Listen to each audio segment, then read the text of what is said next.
तो मेरे साथ अजीत साहू भारत सरकार के ज्वाइंट सेक्रेटरी हैं, वो भी उपस्थित है। आप सबका इस प्रेस कॉन्फ्रेंस पे हृदय से स्वागत है।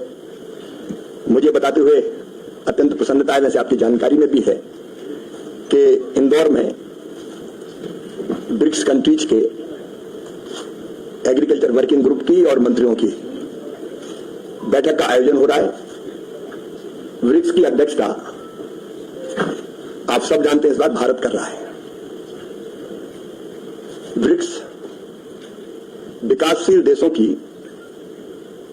एक बहुत प्रभावशाली आवाज है वैश्विक मंच पर। ब्रिक्स कंट्रीज के अंतर्गत दुनिया की लगभग आधी आबादी आती है। 42% कृषि भूमि कुल मिला के ब्रिक्स कंट्रीज के पास है और उत्पादन में भी 42% से ज्यादा हिस्सा ब्रिक्स कंट्रीज का है। लगभग सब विकासशील देश है।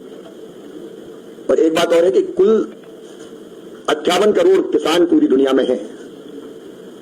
उसमें से लगभग 70% छोटे किसान ब्रिक्स कंट्रीज में निवास करते हैं। अपवाद छोड़ दें तो जोत के आकार काफी छोटे छोटे हैं। और 68% कृषि जोतें ब्रिक्स कंट्रीज के पास है, 68%। और इसे आप अंदाज लगा सकते हैं कि दुनिया की खाद्य सुरक्षा भी बहुत हद तक इन पर निर्भर करती है। इसलिए ब्रिक्स जब कृषि के बारे में चर्चा करता है तो वो चर्चा केवल ब्रिक्स तक सीमित नहीं रहती, वे दुनिया की खाद्य सुरक्षा को भी प्रभावित करती है। मित्रों, इसके पहले भारत ने, हमारे देश ने 2012, 16 और 21 में पहले भी ब्रिक्स की अध्यक्षता की है। और भारत का सोच ब्रिक्स के बारे में, एग्रीकल्चर के बारे में एकदम स्पष्ट रहा है। हमारा विषय केवल कृषि का उत्पादन नहीं, कृषि का उत्पादन एक विषय है। उत्पादन लगातार बढ़ती रहे, फूड सिक्योरिटी सुनिश्चित होती रहे, खाद्य सुरक्षा सुनिश्चित हो, लेकिन पौष्टिक आहार भी लोगों को मिले और किसान की आजीविका और रोजगार ये सुनिश्चित और सुरक्षित रहने चाहिए। और सस्टेनेबल एग्रीकल्चर जिसको कहते हैं, सतत कृषि, उसकी भी चिंता करते रहना चाहिए। इसलिए भारत की 2016 की अध्यक्षता के दौरान ब्रिक्स कृषि अनुसंधान मंच, ब्रिक्स एग्रीकल्चरल रिसर्च प्लेटफॉर्म जैसी महत्वपूर्ण पहल शुरू की गई थी, जिसका रिसर्च में और नवाचार में बहुत उत्तम उपयोग हो रहा है। उसके लिए बहुत महत्वपूर्ण है। इंदौर की बैठक, चूंकि ब्रिक्स की बैठक इंदौर में, मध्य प्रदेश के इंदौर में हो रही है, हमारे लिए तो प्रसन्नता का विषय है कि हमारे देश में और हमारे देश में भी, मध्य प्रदेश में इंदौर में इस बैठक का आयोजन हो रहा है। इसमें एग्रीकल्चर वर्किंग ग्रुप और कृषि मंत्री इन देशों के निमंत्रित किए गए हैं और इस महत्वपूर्ण आयोजन में वे भाग लेंगे। भारत की अध्यक्षता में अब तक कृषि समूह ने, जो वर्किंग ग्रुप अधिकारियों का होता है, उसने लगभग 8 बैठकें की है। इन बैठकों में कई महत्वपूर्ण विषयों पर, जिसमें हमारे खाद्य सुरक्षा जैसे और फिशरीज जैसे, पशुपालन जैसे अनेकों महत्वपूर्ण विषयों पर विचार किया गया है। इस वर्ष की जो केंद्रीय सोच है ब्रिक्स की, उसमें से सबसे पहले है किसान, विशेषकर स्मॉल और मार्जिनल फार्मर्स, लघु और सीमांत किसान। हमारी प्रत्येक नीति, प्रत्येक नवाचार के केंद्र में ये छोटे किसान रहे हैं, क्योंकि जोत के छोटे आकार के कारण इनकी अपनी समस्याएं हैं। ये उत्पादन बढ़ाने में तो महत्वपूर्ण है, लेकिन उत्पादन की लागत भी घटे, रिसर्च का, अनुसंधान का लाभ इनको मिले, बाजार तक इनकी पहुंच आसान हो, और कृषि के लिए क्रेडिट का प्रवाह भी इनकी तरफ, क्योंकि लगाने के लिए पैसा चाहिए, कि वो प्रवाह भी इनकी तरफ और बढ़े। ऐसे अनेकों विषय हैं। तो खाद्य सुरक्षा और पोषण के साथ साथ किसानों की आय, उनका रोजगार, उनकी आजीविका और सतत कृषि विकास, ये महत्वपूर्ण है। इस पर चर्चा होगी। एक विषय और है जिस पर चर्चा होने वाली है, खेती में महिलाओं की बहुत महत्वपूर्ण भूमिका है। अधिकतर कार्यबल एग्रीकल्चर में आज भी आप देखेंगे तो वो बहनों से आता है, बेटियों से, महिलाओं से आता है। तो उसके बारे में भी चर्चा होगी। युवा खेती की तरफ उनका झुकाव बढ़े, क्योंकि इनोवेशन हो, नए आइडियाज हो, नई कृषि पद्धतियां हो, नई टेक्नोलॉजी का उपयोग हो, इसके प्रयोग बेहतर युवा करते हैं और भारत में भी ऐसे कई युवा हैं। तो सोच के केंद्र में बहनें भी रहेंगी, युवा भी रहेंगे, ताकि हम सशक्त उनकी भूमिका को और बनाने का काम कर सकें। ब्रिक्स कृषि कार्य समूह की 4 प्रमुख प्राथमिकताएं हैं। एक तो खाद्य सुरक्षा, पोषण और आजीविका। हमको बढ़ती हुई आबादी और बढ़ती हुई जरूरतों के मुताबिक खाद्य सुरक्षा सुनिश्चित करनी है। भरपूर खाद्यान्न मिले, खाद्यान्न पोषण युक्त मिले, पौष्टिक आहार भी मिले, सुरक्षित और पौष्टिक भोजन, और किसान की आय भी बढ़े और जीवन स्तर में भी सुधार हो। दूसरा, कृषि व्यापार और सहयोग। ये प्राथमिकता एक दूसरे देश में व्यापार की संभावनाएं भी बढ़े और सहयोग भी बढ़े, आपस में निवेश भी आए, टेक्नोलॉजी का आदान प्रदान भी हो, बाजार तक पहुंच भी आसान बने एक दूसरे देश में, ताकि मिलकर एक साझा प्रगति को बढ़ावा दे सके और किसानों तक इनके लाभ पहुंच सके। तो ये कृषि व्यापार और सहयोग का विषय है। एक और बहुत महत्वपूर्ण है पुनर्योजी, जलवायु अनुकूल और सतत कृषि को बढ़ावा। रीजेनरेटिव फार्मिंग, क्लाइमेट रेजिलेंट और सस्टेनेबल एग्रीकल्चर। आप जानते हैं कि जलवायु परिवर्तन के खतरों से, क्लाइमेट चेंज के खतरों से सारा विश्व निपटने की कोशिश कर रहा है। किसान भी चिंतित और परेशान है। बढ़ता हुआ तापमान, अधिक वर्षा, एक साथ वर्षा, सूखा, और ये परेशानियां ये विकासशील ब्रिक्स कंट्रीज के साथ और ज्यादा है, उनका ज्यादा प्रभाव पड़ता है। इसलिए ऐसे में इनका मुकाबला कैसे किया जाए। प्राकृतिक संसाधनों का संरक्षण भी एक बहुत महत्वपूर्ण विषय है कि धरती आने वाली पीढ़ियों के लिए भी खाद्यान्न, फल सब्जी उत्पादित करने के लायक बनी रहे। तो वो भी उत्पादन बढ़ाने के साथ साथ एक बहुत महत्वपूर्ण विषय है। मिट्टी का स्वास्थ्य, धरती का स्वास्थ्य भी ठीक बना रहे। और एक और है कृषि की खाद्य प्रणाली के लिए नवाचार और साझेदारी। अलग अलग अनुसंधान हो रहे हैं, तो वो एक्सचेंज करें, इनोवेशन से एक दूसरे के परिचित हों, लाभ उठाएं, और इनको देखते हुए कृषि और कृषि पद्धतियों में क्या परिवर्तन हो सकता है एक दूसरे से सीखें, और इनोवेशंस का, रिसर्च का लाभ छोटे किसानों तक भी पहुंचे। जो और 4 प्रमुख विषय इनके अतिरिक्त जिन पर चर्चा होगी, एक है खाद्य हानि और अपव्यय। मित्रों, जो फूड लॉस और वेस्ट, जो मेरी जानकारी है उसके हिसाब से 1 अरब टन तक खाद्यान्न बर्बाद हो जाता है, उससे अधिक ही थोड़ा।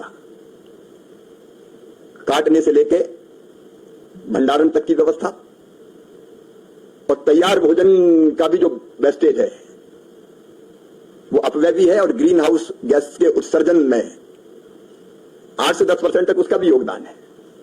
तो एक चिंता का विषय है, इस पर चर्चा होगी, इसको कैसे रोकें। छोटे किसान अगर फायदे की खेती करे तो जरूरी है केवल कृषि उपज से काम नहीं चलेगा। अनाज के साथ साथ एनिमल हस्बेंड्री, पशुपालन, मछली पालन, ये आय बढ़ाने के लिए वैकल्पिक उपायों पर भी विचार करना पड़ेगा। तो पशुपालन, मछली पालन और फूड स्टोरेज, खाद्य भंडारण की व्यवस्था कैसे सुधारें ताकि सुरक्षित रहे फूड। इसमें जो देश अलग अलग प्रयास कर रहे हैं वो आपस में अपने अनुभव भी साझा करेंगे और विचार विमर्श भी करेंगे। मित्रों, मैंने पहले ही बताया कि इस बैठक में महिलाओं और युवाओं पर विशेष फोकस रखेंगे और 12 जून को लघु किसान, महिलाओं और युवाओं के माध्यम से, लघु किसान, महिला, युवाओं के माध्यम से भविष्य की खाद्य सुरक्षा, इस विषय पर भी कृषि मंत्रियों के बीच गंभीर और उपयोगी चर्चा होगी। 9 से 11 जून तक, मतलब कल से ये शुरू हो रहा है, एग्रीकल्चर वर्किंग ग्रुप्स की बैठक इंदौर में। ये अधिकारी स्तर की बैठकें होगी।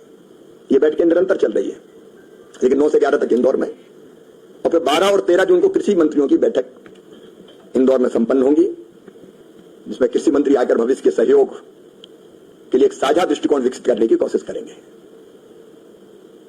अब इंदौर में आ रहे हैं तो 2 चीजें और हमने सोची है। एक तो वृक्ष वाटिका और वृक्षारोपण। ये कार्यक्रम कृषि के क्षेत्र में सहयोग का एक संकल्प भी बने, इसलिए वृक्ष वाटिका इंदौर में जिसमें वृक्षारोपण करेंगे सब मिलके, उसका भी प्रस्ताव है, क्योंकि पर्यावरण का संरक्षण सतत कृषि के लिए भी बहुत जरूरी है और आने वाली पीढ़ियों को भी सुरक्षित रखेगा, इसका भी संदेश जाएगा। आज लगाया गया पौधा भविष्य की पीढ़ियों के लिए हमारी जिम्मेदारी का भी संदेश देगा। लेकिन हमने सोचा कि इंदौर और मध्य प्रदेश की संस्कृति, जीवन मूल्य, परंपराएं और खान पान, इससे भी परिचय होना चाहिए, क्योंकि ब्रिक्स कंट्रीज में हमारे 10 तो ब्रिक्स कंट्री के देश है, 11 सहयोगी देश भी है, 10 सहयोगी और 11 ब्रिक्स की कंट्रीज के सदस्य हैं। तो वो सब इंदौर के खान पान से परिचित हों, संस्कृति, जीवन मूल्य, परंपराओं से, इसलिए राजवाड़े भी जाएंगे, 56 दुकान भी जाएंगे और मांडू भी ले जाएंगे और इंदौर के स्वाद का, मध्य प्रदेश के स्वाद का भी आनंद मिले उनको, इसकी कोशिश भी करेंगे। हमारा शास्त्रीय संगीत, हमारे परंपरागत लोक नृत्य, इसका आनंद भी उठाएंगे। तो उनके स्वागत के लिए मध्य प्रदेश तैयार है और मुझे लगा कि मध्य प्रदेश में यह बैठक हो रही है तो आपके माध्यम से भी ये संदेश लोगों तक पहुंचे, इसलिए आज आपको कष्ट दिया। बहुत बहुत धन्यवाद।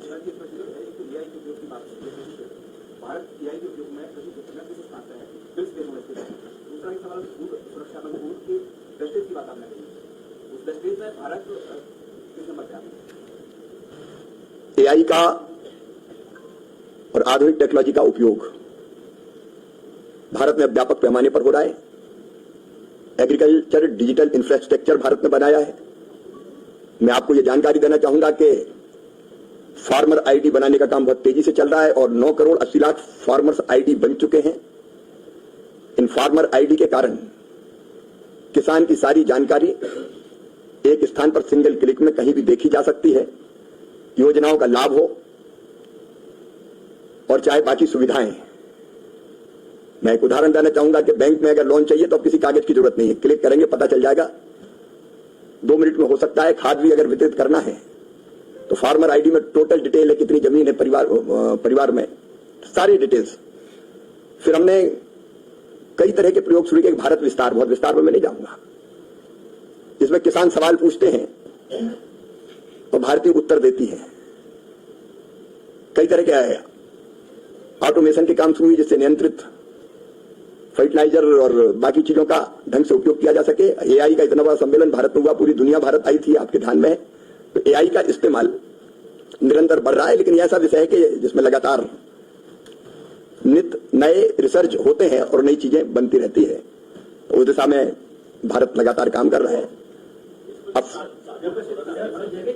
फूड वेस्टेज का अब नंबर की मैं चिंता नहीं कर रहा अभी, लेकिन कुल मिला के हम सब जानते हैं कि काफी होता है, उसको रोकने की जरूरत है।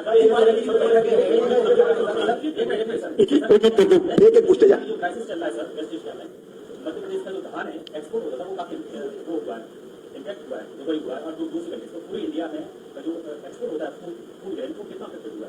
पहले ब्रिक्स पे बात हो जाए, फिर आपसे बात कर लूंगा मैं इसके सवाल में।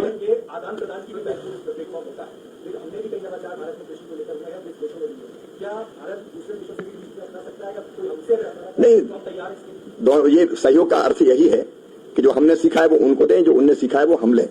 ये आपसी साझेदारी बढ़ा के कृषि का विकास और किसानों का कल्याण, यही इसका उद्देश्य है। 40% आबादी के प्रतिनिधित्व करते हैं। पोषण और खाद्य सुरक्षा को लेकर ये देश मिलकर क्या विशेष कर सकते हैं? इसमें लगातार चर्चा होती है सतत। अब इसमें इनोवेशन, व्यापार, बाजार पहुंच, जो रिसर्च होती है उसका आदान प्रदान। मैंने बताया कि जो भारत की अध्यक्षता में एग्रीकल्चर रिसर्च का जो प्लेटफॉर्म बना था वो इसी की देन है, जिसपे अब सब लोग आईसीआर जिसको लीड कर रहा है भारत का, और जिस पर सब आदान प्रदान कर रहे हैं। सतत कृषि का मतलब यही है, और प्राकृतिक संसाधनों की रक्षा का, कि धरती को और माटी को भी हम सुरक्षित रखें।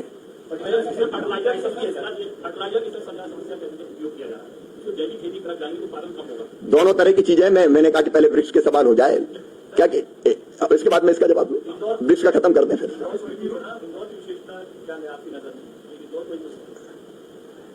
अब वृक्ष के संदर्भ में इंदौर पूछ रहे हैं या वैसे इंदौर पूछ रहे हैं?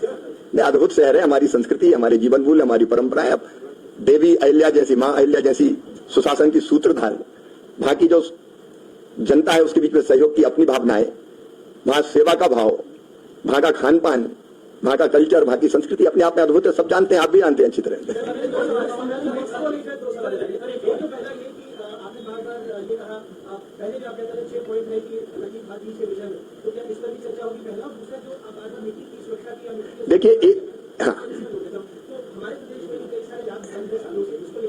देखिए एक तो एक बैठक में सब विषयों पर चर्चा हो जाएगी। ये बैठक निरंतर होती है और इस बैठक में जो चर्चाएं होंगी वो मैंने आपके सामने विस्तार से रखी कि किन किन विषयों पर चर्चा होगी, आपकी जानकारी में मैं लेके आया हूं।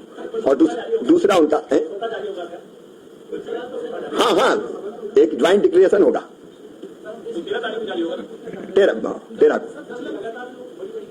कई जगह किसान कर रहे हैं, आपको जानकारी में एग्रीकल्चर इंफ्रा फंड में किसान भी इन चीजों में निवेश कर सकता है। 1 लाख करोड़ की लगभग एग्री इंफ्रा फंड में कई तरह की संरचनाएं, कोल्ड स्टोरेज, वेयर हाउस, बाकी कई चीजें बनी है। अब 1 लाख करोड़ रुपए तक और उसको 2 लाख करोड़ कर दिया गया बढ़ा के, तो किसान भी भाग ले सकता है। आपका दूसरा हो गया। एक पहले, हाँ, पीछे से बोले जी। मेरा निवेदन ये है कि भारत में कितना खाद का उत्पादन होता है और आप इम्पोर्ट कितना परसेंट खाद का उत्पादन इम्पोर्ट करवाते हैं, उसके बाद भी इतनी दिक्कत क्यों आ रही है? अभी जैसे अब ये संकट चल रहा है, उसमें भी ये ब्रिक्स के सब खत्म हो गया। एक बार ब्रिक्स खत्म कर लें, इसके बाद ब्रिक्स देशों जितने भी 11 देश हैं, इनमें कोई ऐसी फसलें चिन्हित की गई हैं जो हमारे यहाँ के सीमांत किसान उगा करके उन्हें ज्यादा दाम मिलता है? कई चीजों में आदान प्रदान करता है, चलता रहता है। उनके यहाँ जो चीजें होती है उन पर हमें जानकारी मिलती है, हमारी उनको जानकारी देते हैं। उनमें कई तरह की फसलें शामिल है, जिसमें ऑयल सीड्स भी शामिल है, जिसमें गेहूं चावल भी शामिल है। देखिए, ये कोई रिपोर्ट कार्ड प्रस्तुत करने का नहीं, और एक समूह है 21 देशों का। एक मिनट उनका सवाल पूरा हो जाए। ये सतत सहयोग की भावना से कई मुद्दों पर आदान प्रदान होता है, जिस पर सहमति बनती है उस पर आगे बढ़ते हैं। लेकिन जब इतना बड़ा समूह इकट्ठा होता है तो चर्चा को निष्कर्ष पर पहुंचाना और इम्प्लीमेंट करना, उसकी एक गति होती है। लेकिन सतत सहयोग की भावना ही कई तरह की चीजों को बढ़ावा देती रहती है। जो टेक्नोलॉजी का इस्तेमाल करते हैं, तो कई मामलों में हमें ऐसा लगता है कि हमारे जो पारंपरिक कृषक हैं उनसे वो अग्रणी है और आगे। तो हमारे देश में हम उनसे क्या सीख सकते हैं या हमारे पास वो क्या कमी है वो आप बताएं। कुछ मामलों में हम भी आगे हैं। आज मैं आपको ये प्रसन्नता के साथ बता रहा हूं कि चावल का उत्पादन में आज भारत दुनिया में नंबर 1 है। चीन को पिछले समय हमने पीछे छोड़ा है। गेहूं में हमारा उत्पादन वैश्विक, मतलब जो प्रोडक्टिविटी है, लगभग वैश्विक स्तर तक पहुंच गई है। तो कई चीजों में हम भी आगे हैं, कई में वो आगे हैं। तो ये आदान प्रदान होता रहता है, सीखते रहते एक दूसरे से। अभी तो जहां ले जा रहे हैं वो मैंने आपको बताया। हाँ, अरे मेरा विषय नहीं है आज।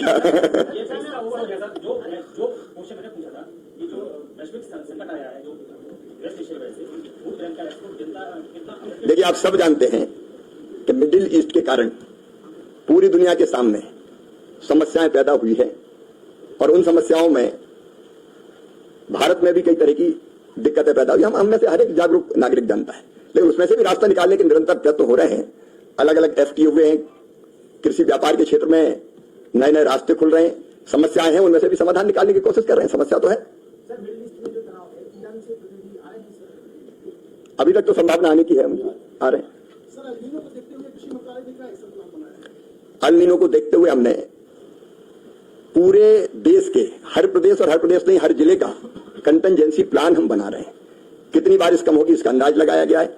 आमतौर पर 90% बारिश होगी, लेकिन उनमें से भी जो मध्य भारत का हिस्सा है वो ज्यादा प्रभावित होने वाला, ये संभावना है, क्योंकि मौसम के बारे में संभावना ही कही जा सकती है। कुछ हिस्से ऐसे जहां बहुत असर नहीं पड़ेगा, लेकिन मध्य प्रदेश, महाराष्ट्र, गुजरात, उत्तर प्रदेश के कुछ हिस्से, कर्नाटक, छत्तीसगढ़, ये जो इलाका है, ये इलाका रेनफेड, मतलब वर्षा आधारित फसलों पर ज्यादा निर्भर है। ये दलहन तिलहन का उत्पादन भी करता है। इसके ज्यादा प्रभावित होने की संभावना है, मैं निश्चित नहीं कह रहा अभी। उसको ध्यान में रखते हुए किन जिलों में 197 डिस्ट्रिक्ट है जो हमने चिन्हित किए हैं जहां बरसात कम हो सकती है, और उन 197 डिस्ट्रिक्ट के एक एक जिले का कंटिजेंसी प्लान हम बना रहे हैं। अगर वर्षा कम हुई तो क्या करेंगे, अगर वर्षा के 2 स्पेल में गैप ज्यादा हुआ तो वही फसल खराब हो जाती, तब हम क्या करेंगे। बीजों का एक भंडार 1% हम रिजर्व करके इसलिए कर रख रहे हैं कि दोबारा कहीं बोनी करनी पड़ी। फिर ज्यादा सूखे में और कम वर्षा में कौन कौन से बीज हो सकते हैं उसको हम सुरक्षित रखने की कोशिश कर रहे हैं। किसानों को खेत बचाओ अभियान के अंतर्गत जानकारी भी दे रहे हैं कि बारिश कम होगी, अब ऐसी फसल न लगाएं कि जिसमें ज्यादा पानी की जरूरत है। जितने मैं हर मंगलवार को पूरी समीक्षा करता हूं कि कितनी तैयारियां हुई है। काफी पहले से हम सजग और सचेत थे और इसलिए कहां कहां असर पड़ रहा है वो सब हमने चिन्हित किया और हम जिले तक से ब्लॉक तक भी जाने की कोशिश कर रहे हैं। तो सावधानी सब तरह की रखेंगे।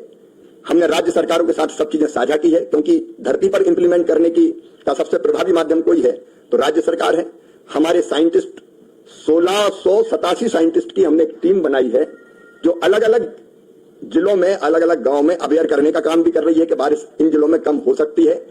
हमारे वैज्ञानिक आईसीआर के, कृषि विज्ञान केंद्रों के, हमारे जो स्टेट की यूनिवर्सिटीज है उनके, केंद्र के अधिकारी, राज्य के अधिकारी मिलके हमेशा विचार कर रहे हैं। एक एक नोडल अफसर हमने बना दिया एक राज्य के लिए जो उस राज्य पर लगातार ध्यान रखेगा। और स्वयं मैं हर मंगलवार को इसकी समीक्षा करता हूं। मानसून कितना पहुंचा, कहां पहुंचा, कितनी बारिश हुई, आगे हफ्ते भर क्या संभावना है, क्योंकि कई बार हर हफ्ते भी स्थितियां बदलती है तो संकट आने की संभावना है। ये अकेले हम नहीं कह रहे, दुनिया के बाकी एजेंसीज भी कह रही है, लेकिन उससे मुकाबले के लिए जो बेहतर से बेहतर हो सकता है वो हम करने की कोशिश कर रहे हैं। सर, एक छोटा सा सवाल और सर, ये किसानों की खाद के लिए टोकन जनरेट नहीं हो रहे हैं तो कई जगह से शिकायत है, तो इस बार टोकन सिस्टम शुरू किया गया। नहीं, टोकन सिस्टम का सवाल देखिए, दोनों तरह की व्यवस्था भारत सरकार ने एक मिनट भारत सरकार ने जो व्यवस्था की है, हम ये प्रयत्न करेंगे कि फार्मर आईडी का उपयोग करके किसान के पास जितनी जमीन है उसके हिसाब से कितनी आवश्यकता है खाद की वो बताएंगे। कोशिश ये करेंगे कि दुकान भी उसके लिए जो जो हमने नई टेक्नोलॉजी का उपयोग किया है वो करना राज्यों के साथ हम शेयर करते हैं, क्योंकि जमीन पर तो राज्य सरकारें उतारती है, लेकिन ऑफलाइन भी खाद लेने का विकल्प उनके पास मौजूद रहेगा। तो एक टेक्नोलॉजी का इस्तेमाल करके ढंग से पहुंच जाए, डाइवर्ट ना हो, गड़बड़ ना हो, इसकी कोशिश की जाएगी। इंप्लीमेंट उसको राज्य सरकारों को करना है। मध्य प्रदेश सरकार ने अपनी व्यवस्था बनाई होगी। विकल्प दोनों तरह के भारत सरकार की तरफ से।